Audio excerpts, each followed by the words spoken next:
Hey, Legal Rebels, this is Tom Martin. I'm the founder of LawDroid, and this is my podcast, LawDroid Manifesto, where I interview legal innovators about how they do what they do. In this episode, I interview Claire Robinson, Chief Product Officer at Upsolve, whose secret weapon is having sat in the chair across from the very people she builds for, having worked as a paralegal before encoding that experience into AI that actually helps.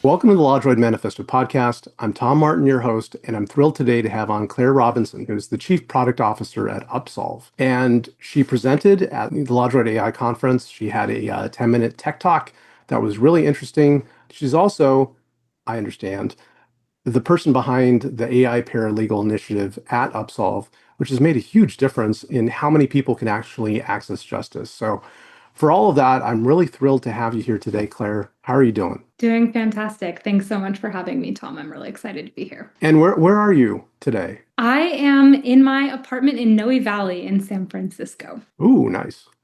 And we were just chatting a little bit before we got started about how summer's here and it's just amazing. And, it'd be nice to be running around outside. Absolutely. I have gotten a work from park laptop set up, so I try to work outside as much as I can. I like to give the audience kind of a teaser before we get into everything. And I think the appropriate one is the AI paralegal that's part of Upsolve. Correct me if I get the facts wrong, but I think I read that it was doing such a good job that it brought in maybe too many people at once. And then you had to go like, whoa, like, let's slow that down. Tell us more about that.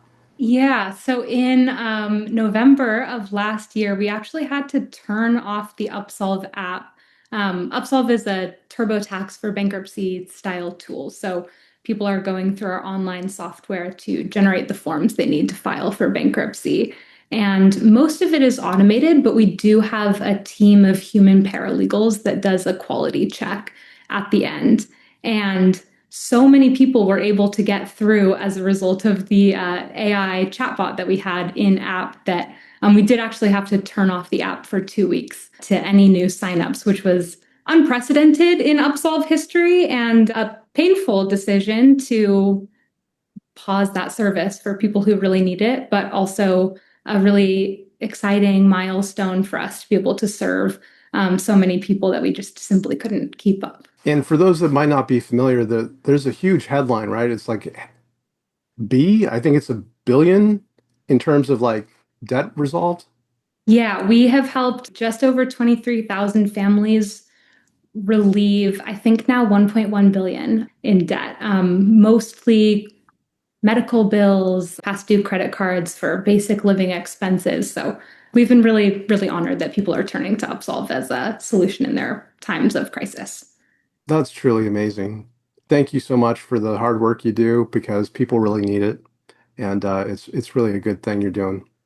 Thank you. It is inspiring, challenging, humbling work, but I have my dream job. I'm so grateful. One thing I want to ask you before we go into kind of your origin story is people may have heard chatbot and they may think because there's different versions of that idea that people have in their head and go like, okay, well, what's the big deal about a chatbot? How does it get so many people in the door? But your presentation at the LawDroid AI conference was actually explaining that this isn't, your traditional chatbot. This is a way to help people navigate through the system. So if you could share a little bit about that. Yeah, absolutely. So for some background context, when I first joined Upsolve, I was one of the paralegals doing the quality check. And so I had thousands of conversations with the individual low-income Americans going through our software.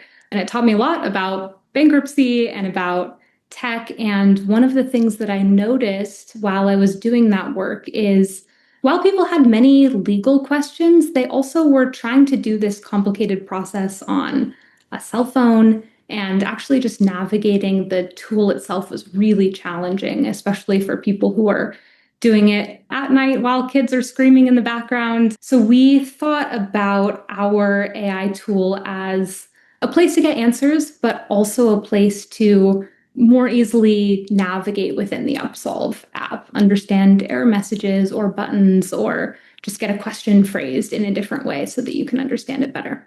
One thing I get from what you're saying that just to emphasize to people listening is that, it's not all about AI. It's not like this magic trick. Claire, it sounds like you're so successful because you're actually like living and breathing the experience of being that person, working with real people, walking them through the process. And probably only because of that experience were you in the right place at the right time with the right knowledge to put that into like a automated intelligent process. Yeah, I'm a big fan of the thinking that AI is an accelerant, but not necessarily always a positive accelerant. Just whatever you're doing, it's going to be more of that. So if you are building with a really human-centered design-first approach, you're going to have an even more human-centered design-oriented tool at the end. But it doesn't mean that every AI solution is as helpful as it could be. If there's friction points in your AI tool, it's just accelerating the efficiency of that friction, maybe. Yeah, I get you. It's kind of like a mirror and it reflects what you put into it. And Yeah. so obviously you all have been putting really good things into it. Okay, so that was a teaser. So let's jump into your origin story because I would, personally like to get to know you better and the audience as well. I know that you went to Stanford. Did you grow up in Palo Alto or what's your hometown?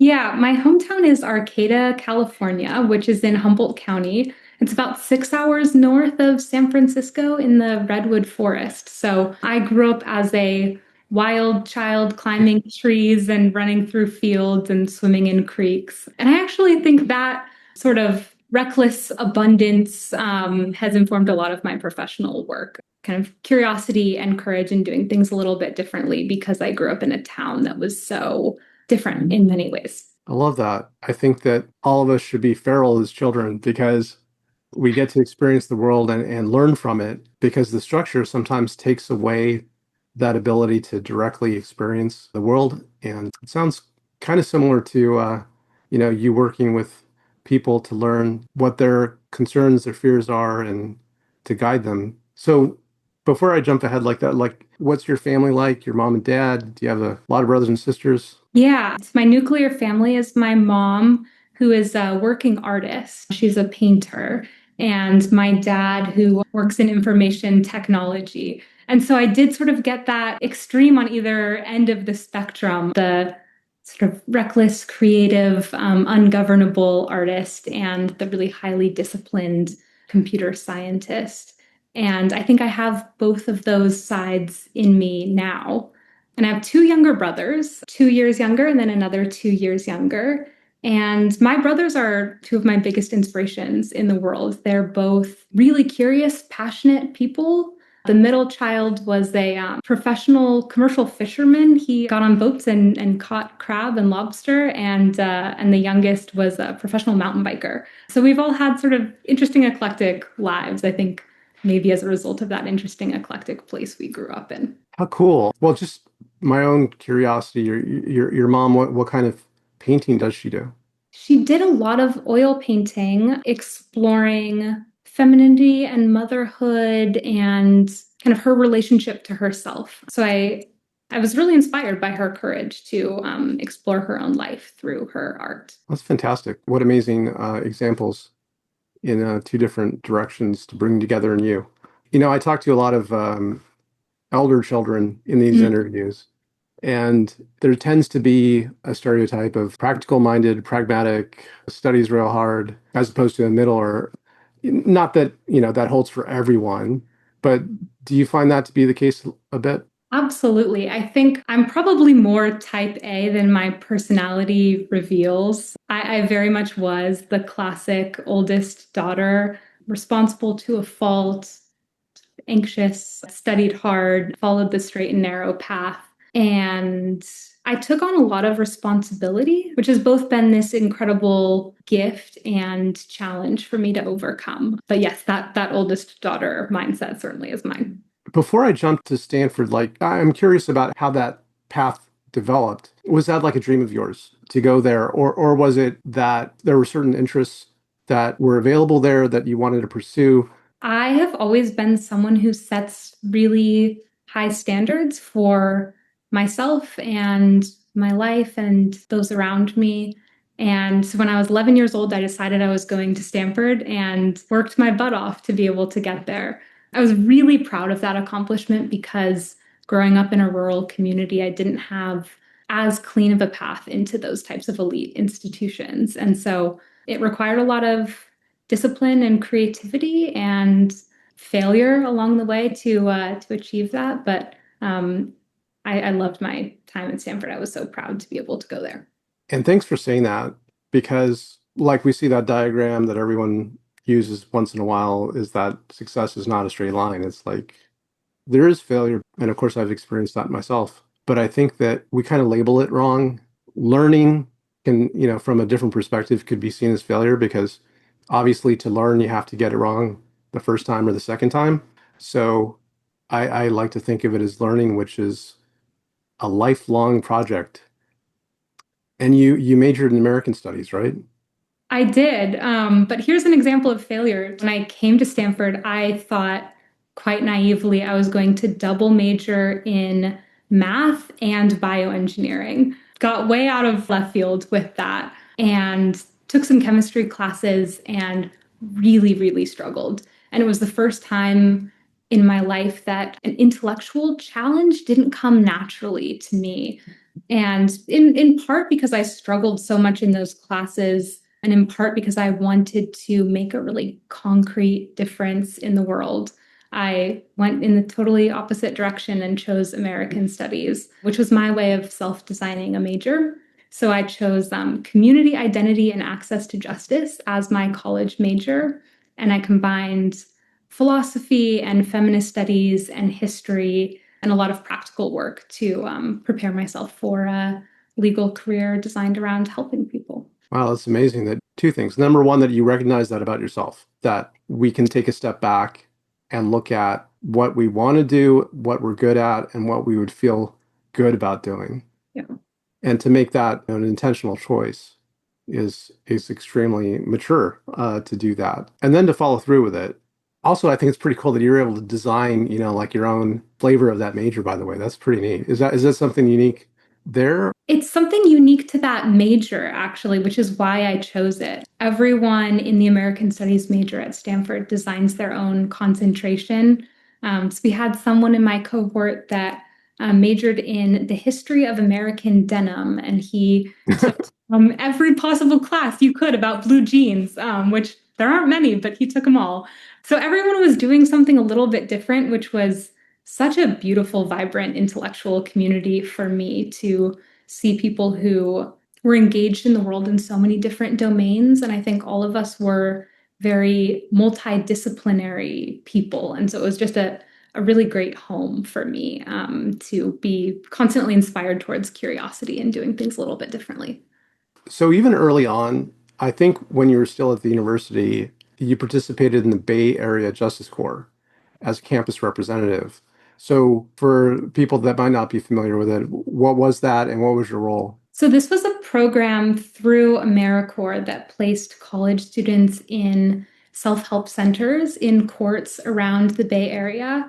I actually did this for 4 years while I was an undergrad and worked in the family law facilitator's office in Redwood City. So for about 10 hours a week, my whole college career, I was helping people do their divorces and child custody orders and domestic violence restraining orders.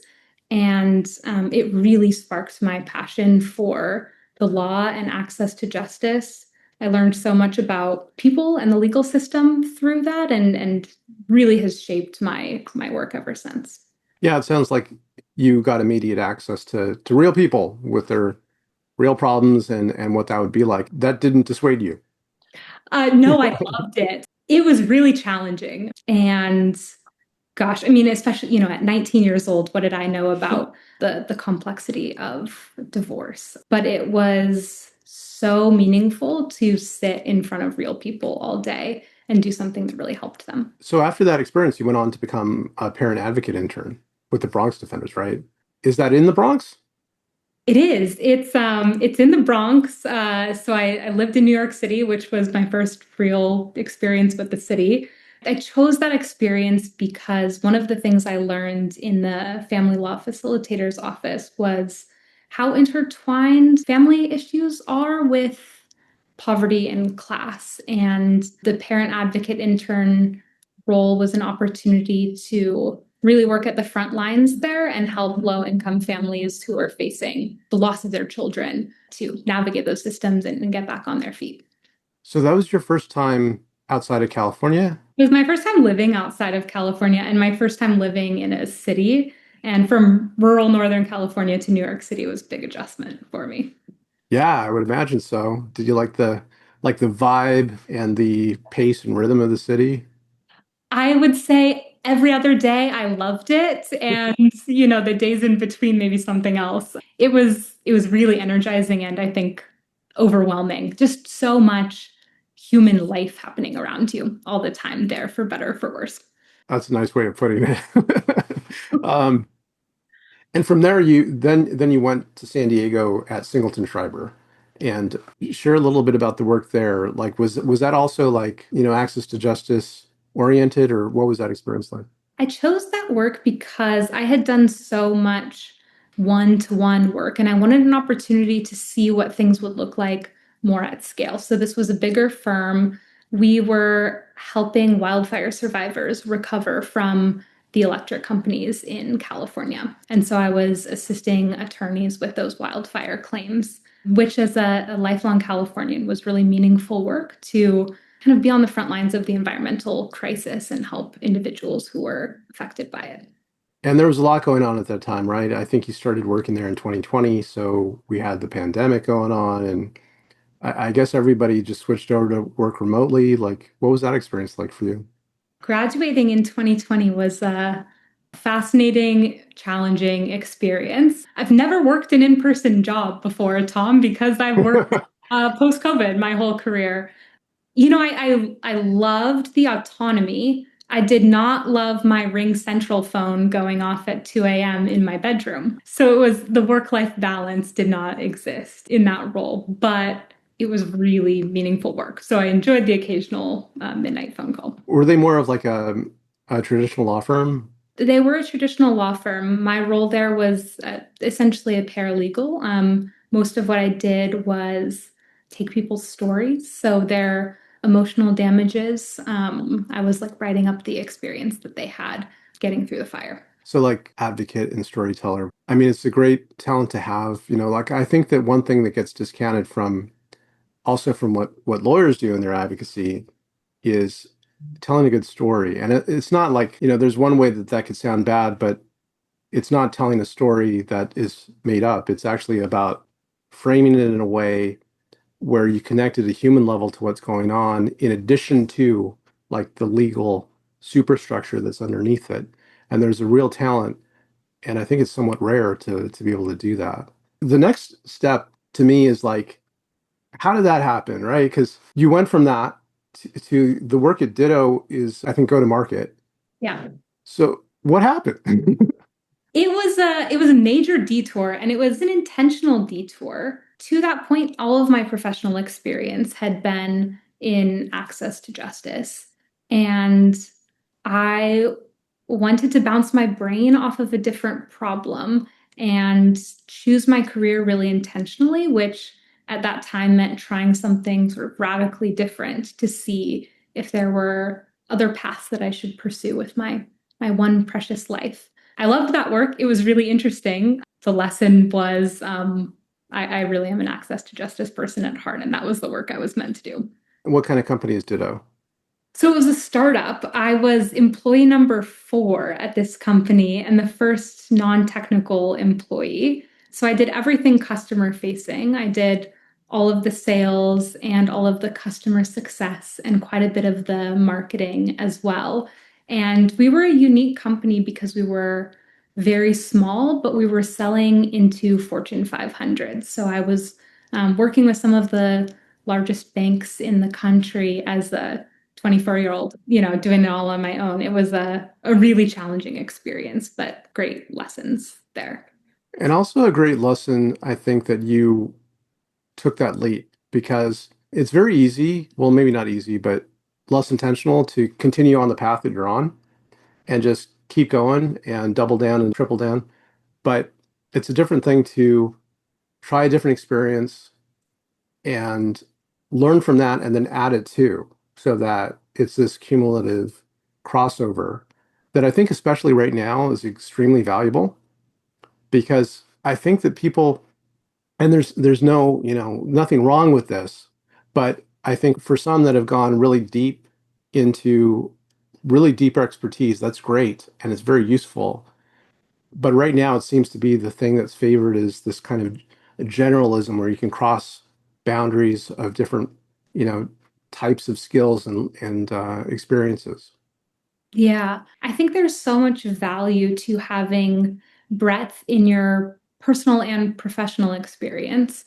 Certainly in my case, I think the things that I was doing at Ditto have had all of these unexpected benefits for the work that I do now. And you would never be able to trace a clean line from that work, but there was so many skills and experiences and life lessons in that have informed the work that I'm doing today.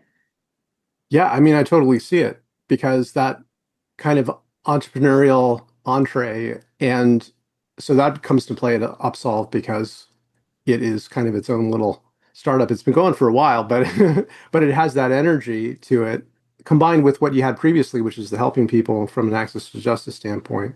But before I jump into, your work there, I'm curious about how it came about, because you jogged one way with Ditto, and then to go to Upsolve. How did that come together? How did you learn about the opportunity, and how did that go? Yeah, I actually met Rohan, who is one of Upsolve's co-founders, when I was 18 years old. Happened to have coffee with him in New York City, and I was so inspired by him. He opened up so many new perspectives for me. I think at that time in my life, I had really oriented towards following a track in front of me and doing the next right thing. And Rohan really broke open for me the idea that you can be a disruptor and you don't have to follow sort of the path that those before you have laid. And so when there was an opportunity for me to join, I jumped at it. Going back to your parents, like, do you feel like any lessons that you learned from them, or I'm sure there was conversations throughout, you must have felt, good and confident about pursuing different paths that might not be the traditional beaten path. And how did your parents play into that, or did they? Yeah, I think my mom really encouraged us to be unconventional, and my dad encouraged us to be really hardworking. Sometimes those two were in conflict, and sometimes they were really synergistic. But I think there always has been those two sides of my brain, the risk-taking side and the more conservative side, you might say. And, I think you can see this at various points in my career where I've leaned more into the curious innovator and points in my career where I've leaned more into the disciplined, effortful advocate. So the position you started with there is as a product director, right? Yes, I spent a little bit of time, I don't think it appears on my resume, as one of the paralegals, but then joined fairly soon thereafter as the product director. Oh, I see. So first as paralegal, then product director. And you were describing earlier that the work that you did as a paralegal, working directly with people, because a lot of people would think, okay, Upsolve is this app, so you're just answering stuff through the app. How would Mhm. you even like interact with people if they're just interacting with the app? People would email us with questions. And so part of the work was responding to those questions, either about how to use the software, someone had a bug, or a question about how to navigate something, or informational questions about Chapter 7 bankruptcy. So that was part of it. And then the other part was a quality double check at the end. Upsolve is really only a good fit for simple Chapter 7 cases. And so we do a double check at the end to make sure that everyone who has gotten through really does meet our qualification criteria. and they're likely to be successful in their case. Because there aren't a lot of tools like this out there, we do sometimes have people in good faith try to use the software when they aren't a good fit for it. Yeah, I mean, that makes sense. I work with a lot of legal aid organizations, and sometimes people, they answer it one way, then they try a second time to answer it a different way. And it's only natural. We're trying to get the help that we believe that we need. So how is, working as a product director different, and how did that even come up? You're working as a paralegal. I think naturally, as we talked about, it kind of prepared you for that, but how did that opportunity come up? Because we were and still are a quite small team at Upsolve, for 12 now, everyone had their hand in product, and I was a natural problem solver. And so through my work as a paralegal, I had ideas for how we could make things better and eventually got the opportunity to put some of those ideas into practice. Okay, and one of those ideas is the AI paralegal. So you must have at some point thought, well, you know what? It'd be great if I could just clone myself. Absolutely. Maybe a few clones would be great, and give them all a little bit more coffee too. Well, okay, so like the timing of this too is around 2024. So ChatGPT drops November 2022. It's a couple of years down the road. Things aren't quite as smooth or capable as they are now, but it's really showing promise. So I guess share a little bit about how you were looking at the opportunities that the new technology was making available, and what you thought about it at that point. As someone who early in my career back to the family law facilitator's office had to look every day, we could help 20 people, and usually about 60 people would show up. And so part of my job was turning to the 40 and telling them that despite the fact that they had taken off work, driven sometimes hours to be able to get our help, that we weren't going to be able to offer it. And so when I started playing around with early versions of AI, it was just revolutionary to have this opportunity to not have to turn people away.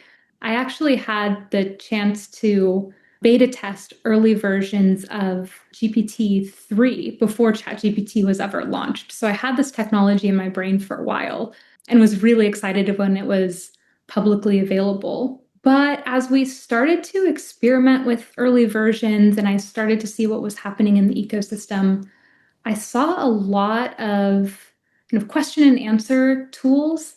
I also saw a lot of people asking their questions to ChatGPT directly, even as they were going through the Upsolve tool. So I wanted to think about, what was this tool uniquely positioned to do, and how could we use this as an opportunity to not just provide help, but provide really good help. And I think that's the part that people listening might be missing, is that it going beyond like a standard chatbot. So it's not just answering questions. When you talk about like helping or providing any further assistance, like what does that look like? What does that mean? Like how do people experience that? There's a few ways the tool works. It pops up in a side panel right next to the rest of the Upsolve app. So someone will see a question they need to answer for their Chapter 7 bankruptcy forms. And on the other side, there's our AI tool. There is an open question field, so you can ask any question. There are also pre-designed prompts that we built to answer the most common questions we get on any screen. So you can just click the question we think you probably have and get an immediate answer there as well. But the thing that is unique about the tool that we built that I think I'm hoping to see more of in the ecosystem is you can also ask questions about what you're actually seeing on your screen. So if I was entering my name and I entered my first name, but I didn't enter my last name, and that continue button at the bottom was grayed out because I hadn't entered the last name, but I didn't know, I could Right. ask the AI tool, why can't I move forward? And it would tell me, you need to put in your last name before you can click continue. And that was just revolutionary to me when we built that first prototype of it. I mean, gosh, I was jumping out of my seat because those were the questions I spent hours every day answering previously. And so to see it be automated and available was so exciting. That is the trick. It is actually speaking directly to the people that are going to be using it and finding out, what those friction points are, questions that they have that naturally come up. That's amazing. And yeah, the ability for an AI to be aware of the complete context that you're in, so it could be most helpful. I mean, context engineering gets talked about a lot now, but certainly when you were starting to put this together, that wasn't a thing yet. And so to anticipate that and to see that the real value lies there, that's great. When, by the way, I'm kind of curious, this is the AI paralegal, right? Yes, yes, this is. And when did that launch? Like when did that become a part of Upsolve? March of either 24 or 25. No, it must have been 2025. Yeah, it's been, gosh, time flies. Can you believe we're already in June of 2026? So it's been around for a little over a year. Wow, yeah, it doesn't, like when you say a little over a year, it doesn't seem long, but I think we've been living dog years lately. And probably because of that, you became the chief product officer at Upsolve. I think, yeah, there was a lot of success with that work. We were really excited about it, and the opportunity to take on more scope was incredible. Really excited. Well, kudos to you. Like you do have like a unique collection of skills that seem to come together in that kind of role, especially at an access to justice company, a small company. I was going to say startup, but it's been a while. So it all coming together like that, I think is a benefit for you, but also for the company and everyone that needs help with debt relief. So what is the path forward? Like what does the future look like? I think everyone has that on their mind right now because we hear about it, too much about AI, like multiple times a day, new things. Where do you think this is all going? The thing that I've been really focused on over the last year, but especially the last few months, is preparing for what the world may look like in a few years. As much as I love the AI tool that we've built and think it's incredibly powerful, I also think there's a lot of potential disruption for low-income Americans headed our way. And I think about bankruptcy as the social safety net of last resort. And so I think we have a moral responsibility to make our tool as good as possible, as quickly as possible. So if we are in an unfortunate situation where more people need that resource, we're available to meet that demand. We have been talking a lot about AI. A lot of our product work these days is actually pretty simple nuts and bolts stuff, writing questions so that they're more clear or making buttons into a more accessible color, fairly mechanical drop-off reduction work that we're hoping will make Upsolve easier to use for the next generation of users. And that stuff's really important. I think it's the kind of thing that we take for granted, or we just think that, of course, it's that way. But it's never, of course, it's that way. It's that is the result of tens, if not hundreds, of choices made by, you know, the product designer who's trying to put the person using it in the best position to benefit from it. Well, with the time that we have left, I have a couple of questions for you that I ask everyone. And the first one is clearly you have a lot going on, a lot of responsibilities. And, I personally like to know how you keep everything going. I think the audience loves to hear that too, because they are hoping for like some, words of wisdom to benefit them. But for you, like, is there such a thing as a work-life balance? Do you strive towards that? Or do you think that, if you do what you love, you never work a day in your life?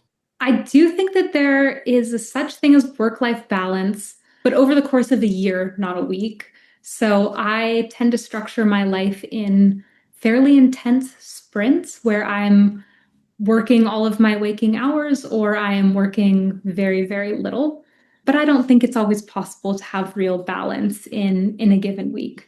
I also, at least in my personal life, have felt that doing more gives me more energy. And so keeping myself busy has actually been one of my best productivity strategies. When I'm doing things that I love, when I'm working really hard, it makes me want to work harder.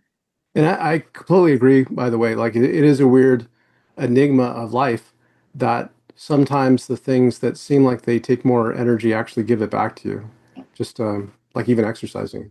So, related to that, when you're doing all of these different things that you do, working with people directly, designing the product.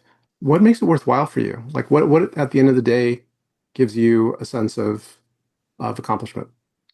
One of the incredible things about bankruptcy is overnight, someone has $60,000 plus of debt off their plate. So that lifelong transformation is really inspiring to me. In our app, we ask every user what their motivation for filing bankruptcy is, and they tell us their personal stories, what got them into that situation, and why they want to get out of debt. And it's not just stories about personal finance, it's stories about being a better family member or being able to accomplish a dream they've had since childhood. And whenever I'm having a hard day, I take the spreadsheet of all of those answers, which are anonymized, and just scroll through them. And there's tens of thousands of real people with real lives wanting to make a better life for themselves and their family.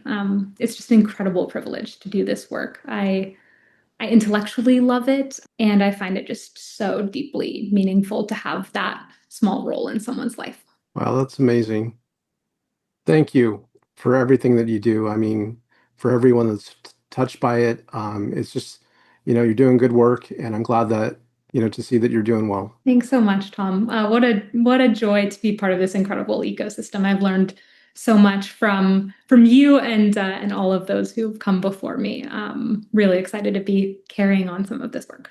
Well, thank you. And I'm glad that, I got to know you better and share this with our audience. And for those that are watching, if they want to keep in touch with you and learn more, how can they do that? LinkedIn is usually the best way to find me. I'm Claire Robinson or claire@upsolve.org. You can email me as well. Well, thanks again, Claire. Amazing. Thanks so much, Tom. And to all of you watching, thank you so much. Really appreciate you, and see you next time. Thank you so much for watching the latest episode of the LawDroid Manifesto podcast. To keep in the loop about upcoming episodes, please subscribe to LawDroid Manifesto and you'll get notified. Thanks for watching. See you next time.